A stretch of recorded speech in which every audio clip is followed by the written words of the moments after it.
আসসালামু আলাইকুম বন্ধুরা, আমাদের কয়েকটি ছাগলের খুর বড় হয়ে গেছে, এজন্য দারাজ থেকে এই টুলসটি অর্ডার করে নিয়ে আসলাম।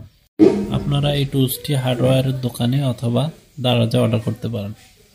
ছাগলের খুর বড় হয়ে গেলে চলাফেরা করা কষ্ট হয়ে যেতে পারে, এছাড়া ছাগলের পা ব্যথা হয়ে যেতে পারে, তাই ছাগলের খুর বড় হলে নিয়মিত কেটে ফেলা উচিত।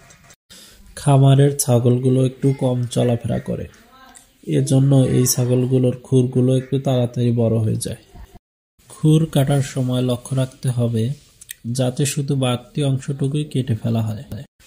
বেশি করে কেটে ফেললে রক্ত আসতে পারে, আর যদি একটু রক্ত এসেও যায় তাহলেও বেশি টেনশন করবেন না।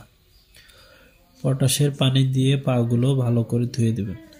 দুইটি খুরই অবশ্যই সমান করে কেটে দিতে হবে, তা না হলে ব্যথা হয়ে যাবে, ছাগল হাঁটতে পারবে না।